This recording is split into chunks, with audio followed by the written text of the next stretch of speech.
ओम पूर्णमदः पूर्णमिदं पूर्णात् पूर्णमुदच्यते पूर्णस्य पूर्णमादाय पूर्णमेवावशिष्यते. So welcome to our Saturday morning session. We are all shocked to learn about the death of Kesav's son, who was very young and a very promising young boy. We wish him peace in his afterlife. परमात्मा उसकी दिवंगत आत्मा को शांति दे और उसके parents को शक्ति दे कि इस दुख को वो सहन कर सके. With these words, we will start with the verse number 11 of chapter 8 of Bhagavad Gita.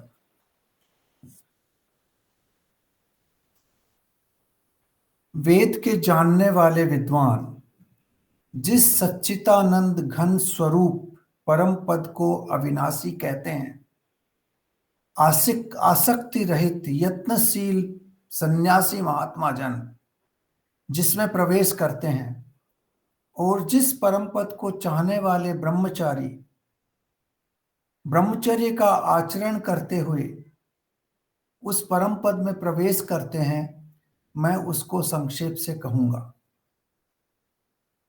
Now परम पद क्या है? This is a very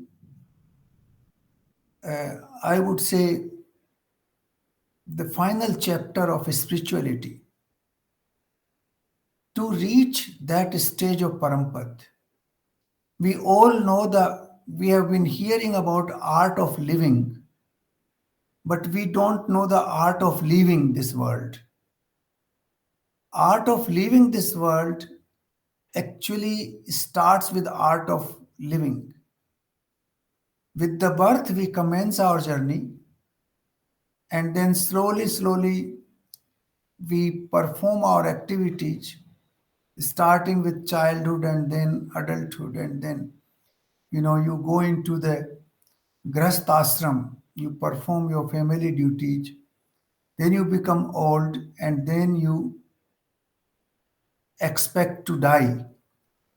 In this process, we never think about Parampad. It's a very rare phenomenon that we think about Parampad, that how we should die. So, in order to understand this, I would like to first explain 2-3 words which are very important to understand this and the next 2 verses of this chapter. The first one is the thought, the mind. Mind and thought, they are intertwined, they are connected. All thoughts come into mind, and then with the help of intellect, which is also in a way part of mind, we analyze those thoughts. We dissect them. We see what is good, what is bad, what is ethical, what is not ethical, what is, doable, what is not doable. We do a detailed analysis. So the thought comes in the mind. Our intellect does the analysis part of it. And then we decide what should be done, what should not be done. This is a transactional approach in life. In fact, almost all the decisions we take in life, they are based on this transactional approach. For example, somebody wants to go, to be admitted to the school. Now you analyze various schools, what is their profile, where my child would fit into the school, what's the kind of course he will take, and then you take a view that this is the best school for my child, and then you try for his admission. So this is based on the analysis. The thought comes, and then the thought is dissected, analyzed by the intellect, and then a decision is taken. Now, this is also a management approach which we have learned in our lifetime, that this is how we should move forward. This is what we call the sansaric way of doing things, or I would call it a transactional approach, because we take the course of action which is beneficial for us or which we think is beneficial for us. So that is one way, that is the what you call the mind comes into play here, mind and intellect both. Then the second thing is bhav. We Lord Krishna in the beginning of this chapter explained what is स्वभाव. अध्यात्म ही स्वभाव है और स्वभाव ही अध्यात्म है. Now bhav is what? Bhav is an internal feeling which is embedded in our system, which arises from your heart. It does not have this analysis. It does not analyze what is good, what is bad, what is ethical, what is non-ethical, whether it is profitable for me, it is not beneficial for me. All that analysis is not. For example, somebody, you know, meets a girl and immediately falls in love with her. Now that is a bhav. In that feeling, you do not analyze things. You just, if you ask somebody, why did you fall in love with somebody? He will not be able to answer you. He said, this just happened. There's no rational, logical answer to that. So that is the bhav which comes. Like somebody, you know, becomes a devotee of the Almighty. Like look at the case of Mira or Surdas. They dedicated themselves to the Almighty. Now somebody may ask them that despite all the, you know, difficulties you faced, why did you do all that? So there's no rational and reasonable in the modern, in a sansaric way, there's no answer to that. It comes from the inner self of the being. This is what also we sometimes call it Atma ki Awaaz, the voice which is coming from the deep inner self. So these are two different things. One is called bhav and one is called vichar, or you can call it the thoughts which are arising in mind. Now, everything which the Western world does, the Western world does it, they do the analysis of things. It is all based on laboratory analysis, or, for example, economics. They analyze variety of options and then they take a decision. If they want to do, some uh, other experiment, they go to a laboratory and they do analyze things. They want to for example, develop a new medicine. They do analysis of various parts and then they reach a particular solution. Now that is the approach which is based on materialistic approach, that you analyze various parts and come to a conclusion and do that thing. So the Western philosophy is guided by that analysis. Eastern philosophy mostly guided by bhav. This is one of the regions that divide the creates a divide between the East and the West. Bhav is predominant in our society, and analysis is predominant in the Western society. Now, when the Lord Krishna is talking here, and the next two verses will take, these three verses will take together. In this verse he says, वेद के जानने वाले. वेद के जानने वाले का मतलब है कि the people who are knowledgeable about things. Ved does not mean necessarily these four written Veds. Ved means knowledge. The people who have fundamental knowledge of our existence, those are the people he is talking about here. And he says that सच्चिदानंद घन स्वरूप परम पद को अविनाशी कहते हैं. Avinasi means that is indestructible, that is cannot be destroyed, cannot be created. So the Parampad is basically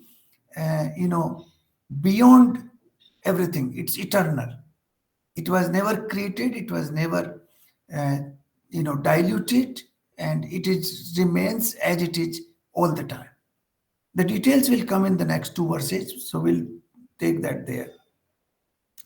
And then she's asakti rahit yatnasil. Asakti rahit. That is very important, that you do not get attached to things.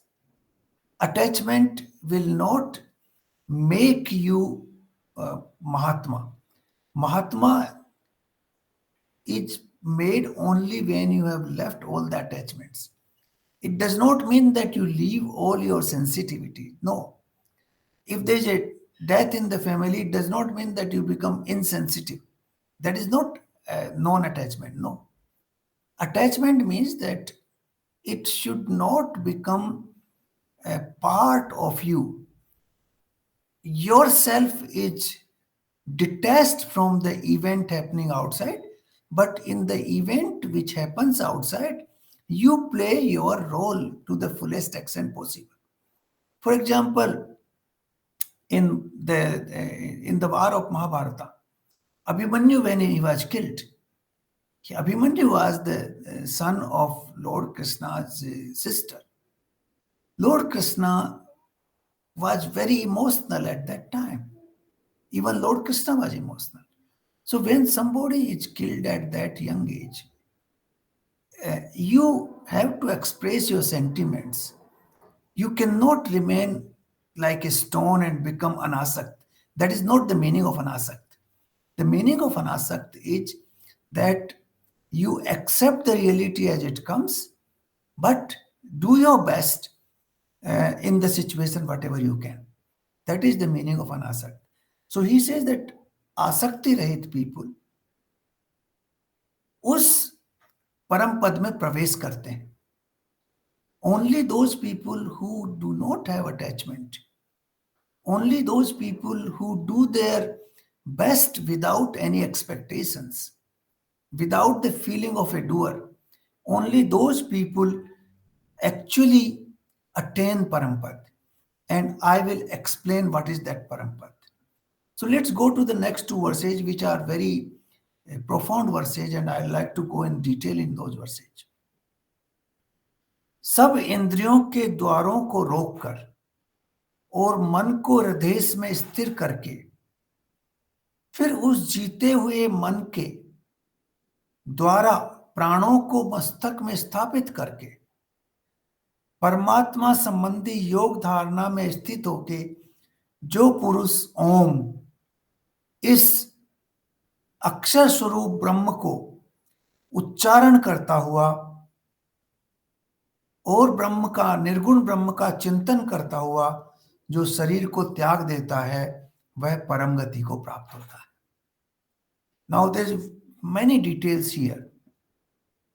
This is the art of leaving the body.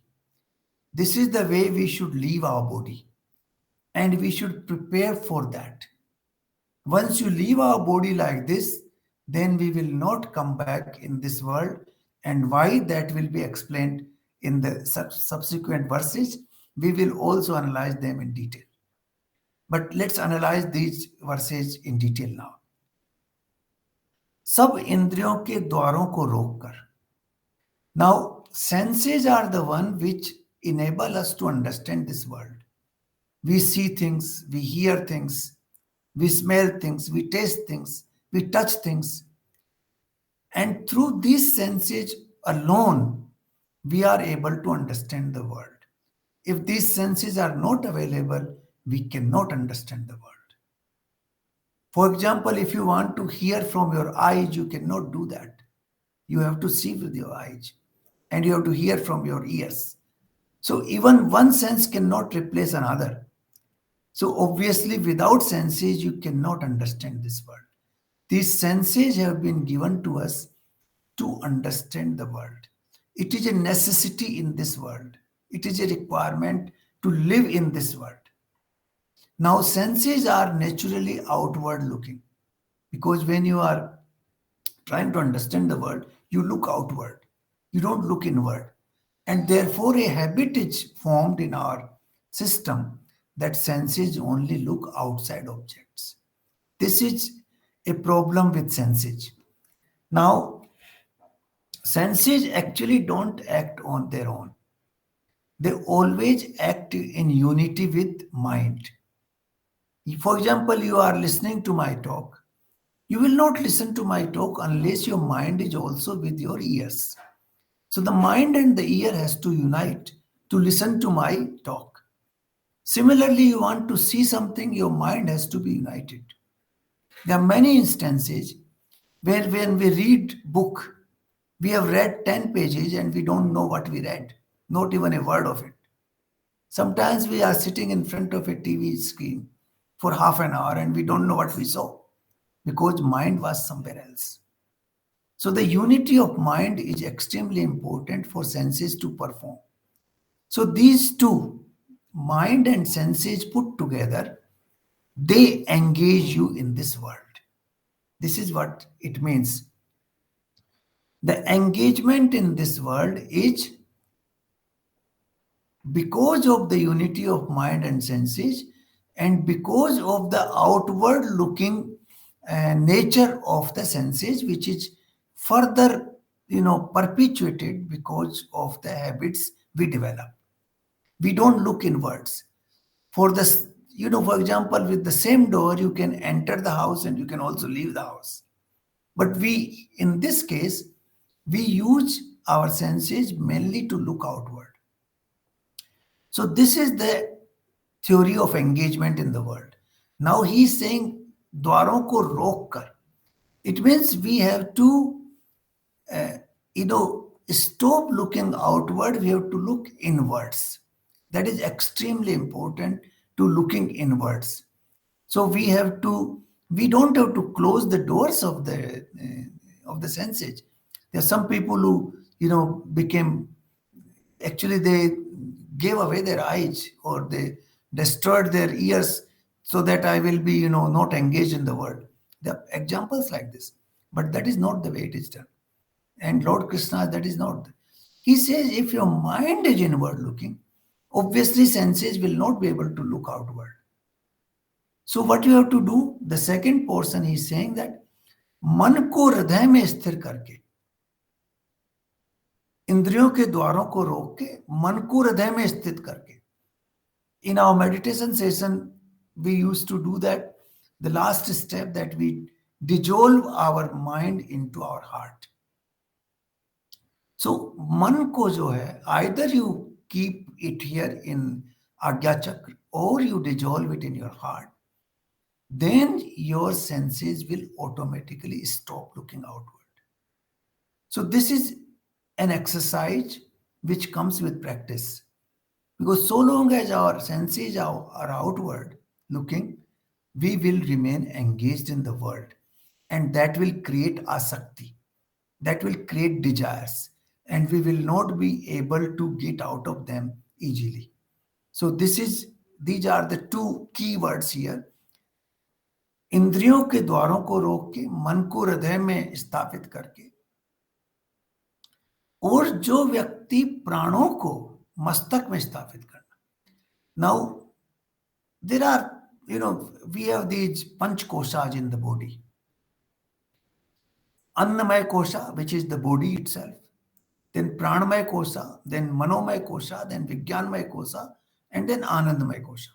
These are the 5 stages which go from gross to subtle. So the indriya, the sense organs, are part of actually the annamaya kosha, the body itself. And then from there we go to manomaya and pranamaya. Now he's talking about pranamaya. Now pran is what? Pran is vibration. Pran is the force which provides movement to everything in this world. Everything which moves has that pranic energy. So inside our body, whatever movement we do, whatever movement automatically happens in the body, it happens because of pranic energy. For example, we eat food, we feel hungry. We feel hungry because of the pranic energy. The food goes in, it is digested because of the pranic energy. There is a transformation of food into bones and muscles and flesh and skin and all that. That is also because of pranic energy. And then we have circulation of blood all over the body. That's also because of pranic energy. So the pranic energy is the one which is responsible for all the movements inside the body. And the prana has been divided into five parts. One is the main prana, which is the breathing we are taking in and out. The breath itself is a movement. When you take the breath in and when you exhale and inhale, that is a movement itself. So the movement starts from there. That is the main prana. Then saman prana, which is from actually here till the navel part. That is the pranic energy which uh, helps you in digesting the entire food which you eat. The food is digested because of that. So that whole process of digestion happens because of saman pran. Then we have apan pran, which is helping us to leave the waste from the body. When you leave the urine and stool, you will realize that there is a movement of air in the body. That movement of air is because of apan pran. And apan pran also activates your sexual senses, energies. So this is the function of the apan pran. These are the movements. Then there's a fourth pran called Vyan pran. Vyan pran originates in the heart and with the blood and the what we call nadi in Sanskrit. Through those nadi, it goes into every single particle of human body, smallest particle. Sometimes you don't feel sensation in a particular part of the body. It is because the Vyan pran is not reaching in that part. Some people say that my finger is not very sensitive. It is because the Vyan pran is not reaching there in adequate quantity. So the Vyan pran keeps the sensation in the entire body. And then there is a last pran which is called Udan pran. Now this is the Udan pran which is being referred to in this verse. The only function of Udan pran is to take the Jivatma out with it at the time of death.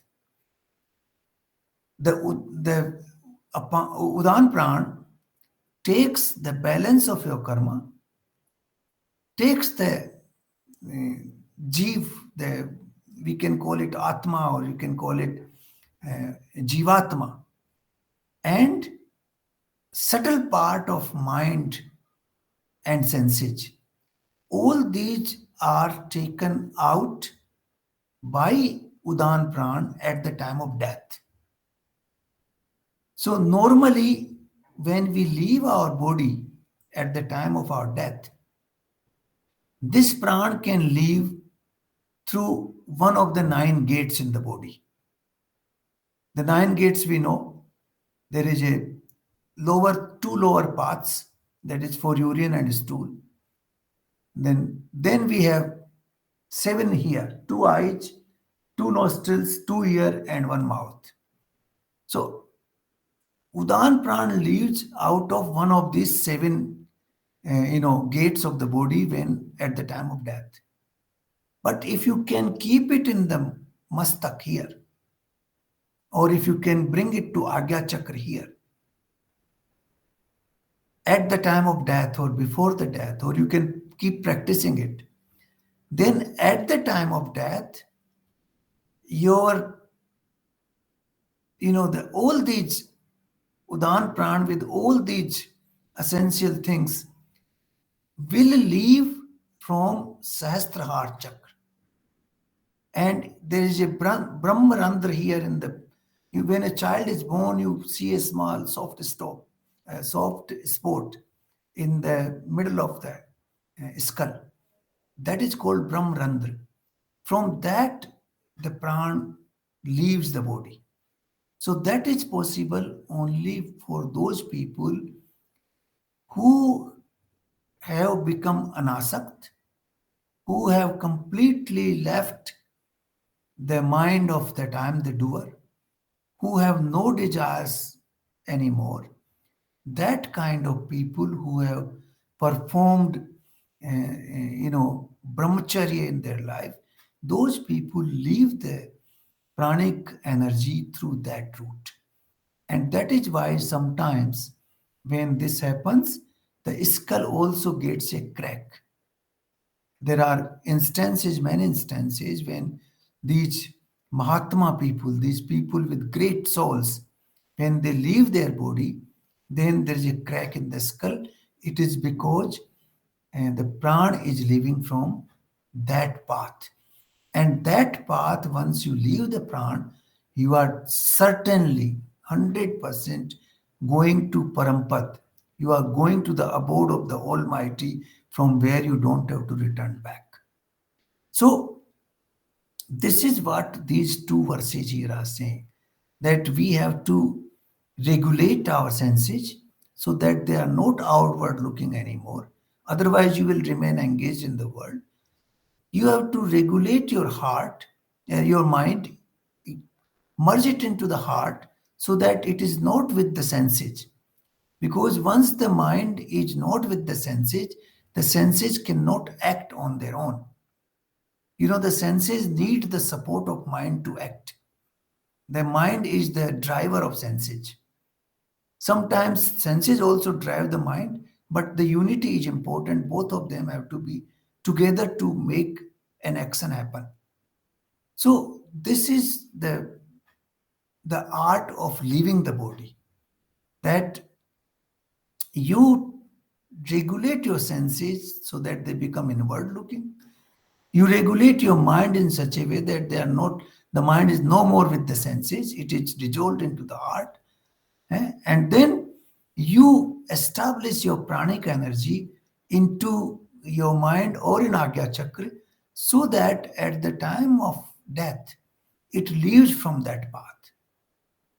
Now, this is a very simple thing to say, but not easy to act. It requires a lot of practice. And this is the art of leaving the body.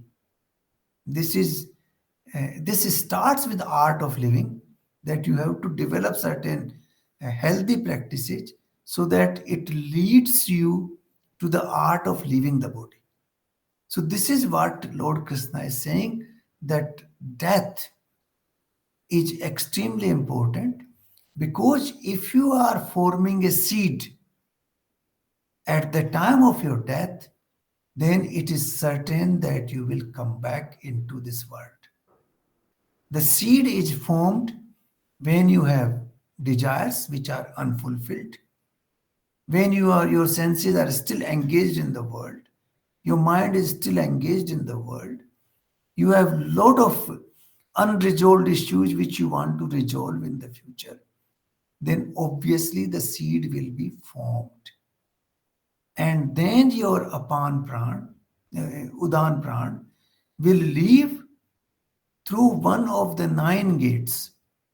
If it leaves through the lower gates, then Adhogati, then you are born in a very difficult position, reborn. But if it is leaving from one of those 7 gates, you are somewhat better off. You are born into better families, where your beginning is better, where your sanskars are better, where your circumstances are better, and you can improve upon those. So this is the science of death. Death is not something which is undesirable. And if you die suddenly, if you die in an accident, if you die because of somebody committed a murder or crime, that is of course very, very undesirable, and that is absolutely reprehensible. But otherwise, death is not undesirable, because firstly, we all know that we will die. Death is the end of this journey of life, this journey of life. Then, secondly, after death, if you have to reborn, you are discarding this old body which is not making you, happy. You cannot see properly, you cannot hear properly, you cannot walk properly. This is what happens in old age. It is better to leave that body, because that vastra, that cloth which we are wearing has become very old, and therefore it needs to be replaced with a new one. So you better take a new body. So you take a new body, you are born in a new, place, new family, and you start with happiness with your childhood, and you restart the life. So in that sense, life, the death is not bad, provided you die in a proper way. But if you know the art of death, art of dying, art of leaving the body, rather, I would say, art of leaving the body, then you will not be subject to another birth. So, this is what in these three verses, 11, 12, and 13, Lord Krishna has explained this in great detail. So, we should try to learn this art of living because we are in that stage of life now. We are in a stage where we will be dying, in the years to follow, and therefore we better learn this art of how to leave this body. And why we should leave, that we will see tomorrow, but I will go into one more verse today because these are very so profound verses that you cannot leave them without proper explanation. Now next verse is, हे अर्जुन, जो पुरुष मुझ में अनन्य चित्त होकर सदा ही निरंतर मुझ पुरुषोत्तम का स्मरण करता है, उस नित्य निरंतर मुझ में युक्त हुए योगी के लिए मैं अत्यंत सुलभ हूं. Now we talked about this, how to pray to the Almighty. We don't have to sit in a temple or sit in a room and keep praying. That is not required. You can do that, that's a different issue. You don't have to even retire to a ashram or a jungle or in mountains to pray. The prayer is a simple action in which you realize that this whole existence is Almighty. This is Brahman. And I am a small little coke somewhere in this entire existence. And I remember this all the time, that this whole existence is a manifestation of the divine. So whatever I see divine here. Even if somebody is committing a crime, we see divinity there. That is also a reason why he is committing a crime. So the divinity is visible everywhere in this universe. Then you are keeping him all the time in mind. And I gave you the example of a lady who has just given birth to a child, and she does all her activities in the kitchen, in the household, in whatever. But as soon as there's little movement from the child, her mind is all the time with that child. This happens. It's also like, I can give you another example which is not so positive. But for example, you are sleeping in a 7-star hotel, wonderful 7-star hotel, all the comforts. But there is from a thread, a sharp weapon is hanging on top of you. Now, that whatever, whether you try to sleep or not sleep, that weapon will always be in your mind, that it should not fall on me. And you're all the time thinking about that. So this is how we should, of course, it's a negative example, but the idea here is that that weapon will always stick in your mind throughout the night. Though you are in a very luxurious place to sleep, but because of that, you keep remembering all the time that it not fall down on me. Similarly, we should keep remembering the Almighty all the time, that this is He who brought me to this world. This is because of Him I am alive. It's because of Him I am thinking. Because of Him I am talking. Because of Him I have been able to perform whatever I could perform in the life, in my employment, in my personal life, with my neighbors, in my social life. Whatever I did, it is because of His power which enabled me and I was able to perform. That is why in Kenopanishad, actually, there's a beautiful verse which says that ये आप आपकी आंखें देखती हैं लेकिन आंखें नहीं देखती, आंखों की आंखें देखती हैं. There is a power behind eyes which is coming from the Almighty which enables you to see. आपके कान सुनते हैं लेकिन कान नहीं सुनते, कानों के कान सुनते हैं. There is another power behind your ears which comes from the Almighty which enables you to hear. So it talks about all the powers vested in the human body, telling that all these powers have come into the body because of the Almighty. And if we remember that fact, then we are remembering the Almighty. So this is what he is saying here कि हे अर्जुन, जो पुरुष मुझ में अनन्य चित्त से होके सदा मेरे को स्मरण करता है, this is the meaning of that स्मरण. अनन्य होके, that you all the time remember that my very existence is dependent on him. If I am able to speak, it is because of him. If I am able to listen, it is because of him. If I am able to walk, it is because of him. All that I do, it is because of that power. If we remember that all the time, if we remember this whole existence is manifestation of divine, I think our smaran is complete. That is what we should do. That is bhakti. That is called, prarthana. That is called puja. We don't have to sit in a temple and take a few flowers and, agarbatti and lamp. Of course, you can do that. That's absolutely fine. That is a manifestation also of your inner feelings. But that is not as important as all the time remembering the Almighty, that it is He who brought me here. It is because of Him I am alive. It is because of Him that I am thinking. It's because of Him that I have this energy to perform this task, that task. And this is all I am doing because of His power. I think that is the real prayer of the Almighty, that the real Smaran.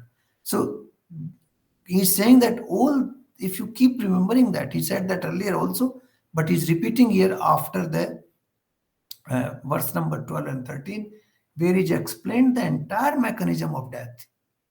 This is a proper mechanism of death. Death to reach the Parampad. Parampad is the ultimate destination where the gati stops. There's no gati anymore there. You see, the gati means movement. Once you reach there, that is only sthiti, not gati. You just go and establish yourself there. It's called sthiti, not gati. The gati comes to an end. So that is what the entire process of movement comes to an end and you become established in eternal joy. That is what it means. So Lord Krishna is saying कि इस तरह का योगी, the yogi who is all the time remembering me, मैं सुलभ हूं उसके लिए. I'm available to him all the time. Now remember, in the beginning of the 7th chapter, he said, करोड़ों में कोई आदमी मेरे को समझता है और उन समझने वालों में से करोड़ों में कोई एक आध आदमी मेरे को पा पाता है. It's so difficult to reach the Almighty. And here he says that if you do this, then I'm available to you all the time. There's nothing better, available than the Almighty Himself when you remember Him all the time. Now, one more point before I conclude today, because next 2-3 verses are very, very fundamental as well. So I want to devote one full session to that. Those verses are eye-opener and we will find them fantastic. Here I want to explain a few more things, two more things. One is, the two sounds in this world which are called anahat. We call anahat chakra in the body, which is the chakra of heart. And there's an anahat sound of om. Now, what is anahat? Anahat means that without any, you need two things. If I need to clap, I need two hands to clap. I cannot clap with one hand. If I make a sound, you need certain two utensils or two items, or, if you make some music, you need your fingers and the musical instrument. So you need two things to create a sound. So that is called ahat. Ahat, just say you give with, ahat on the on the gate. That's also called heart because with your finger you are tapping on the gate. So all the sounds which are created in this world are because of heart. This is because of the friction of the two objects. Even the sound of wind is because of the friction. It's a movement causes friction with trees, with the various bodies which are existing in this world, in this on this earth, and that friction causes the sound. You see the waves in the ocean, they're all because of movement inside. So there's a friction there, and that friction causes a hurt, and that sound is created. So all the sound which we hear in this world are created by art because of the friction of the two things. There's one sound in our body which is called anahat. This is called anahat chakra. If you look at the heart beats. If you are very quiet, absolutely calm, quiet place you are sitting, you can listen to your heartbeats. That beats come without any friction of the two, objects. That's an automatic sound. That is why this chakra of heart is called Anahata chakra. You can also feel that sound by putting your hand on your heart. In fact, the doctors measure your heartbeats very often when you go to a doctor. So the heart beat is anahat. It is not created because of friction. This is a sound which is anahat, and that is why we call it anahat chakra. There's another anahat sound. Here the Lord Krishna has used the word Om. When you are putting your pranic energy into the middle of your head in the skull or at the Agya chakra, he also says then you can, you can recite Om. Now, Om here is not the recitation of Om. When I recite Om, it is Ahat Om. It is Om which is coming from the friction in my mouth. In the tongue has friction with some part of my mouth and which is causing this sound, which is Ahat sound of Om. But there is another sound of Om which is called Anahat. That is the sound of creation. I have that. If you look at the Big Bang theory, uh, they say what is the proof of the Big Bang theory is that there is a sound which is coming when you are absolutely constant. This sound comes from the creation. Like when your radio is not receiving any sound, you have a sound vibration which comes on your radio. That's the sound of creation. Now, that sound of creation, when heard in complete solitude, with complete attention and silence, then it gives a sound called Om. You hear that sound as Om, Om, Om. And that is the sound which is Anahat sound. So once you are settled down, your sense organs are not engaged in the world outside. Your mind is well established in your heart. Your pranic energy is established in Agya Chakra or upwards. At that time, your body becomes absolutely still. There's no movement in the body. And that stillness enables you to hear this sound of creation of Om, which comes also from the body but also from the existence. And that is the sound he is referring to. That sound will automatically be heard by you because you are completely still. Like in the stillness of night, you can hear sounds much more clearly. If anybody makes little, movement in the neighboring apartment, you can feel it in the night, but in the daytime you don't feel it because daytime there are too many sounds in the atmosphere, too many sounds in Akash, and therefore that sound is not audible. But similarly, there are too many sounds in our mind, and when our mind is operating, there are a lot of thoughts coming in and out, the movement of thoughts. So you are not able to hear anything. The silence is not there. But once your sense organs are disengaged from the world, your mind is well established in the heart, and your pranic energy is established upwards.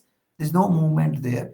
Then you hear this sound of Om, Anahat. That is the Anahat sound of Om. In fact, there are some people who believe that in Christianity and Judaism and Islam also they call it Amin. The same sound is called Amin because this is the sound which was heard by the saints who were sitting in meditation, and they found this sound a natural sound of the creation of the divine. And that is why this word Om has a very special significance. And the English word also use this word like omnipresent, omniscient. They use this same word in their vocabulary. So precisely because of this reason, Lord Krishna is saying that you will automatically hear this anart sound of Om once you are in that position. So this is the art of leaving the body. This is what he has explained in these 4 verses, that you will reach the Parampad, then all the movement will stop, Gati will stop, you will reach the final destination of life, and you will reach a position of eternal joy. That is what he has said in these verses number 11 to 14. So there are different ways of doing it. One way is to remember the Almighty all the time, unka smaran karna, and all the time thinking that, you know, He is the one who is brought me here, He is guiding me, because of Him everything is happening, and it is His expansion which this world is.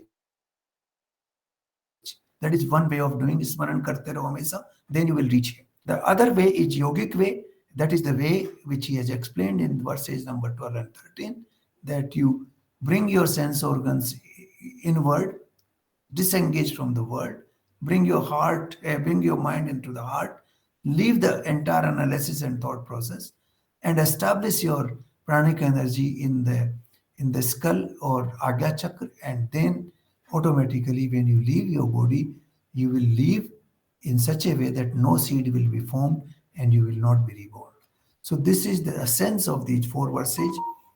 Essence of these 4 verses is art of leaving the body.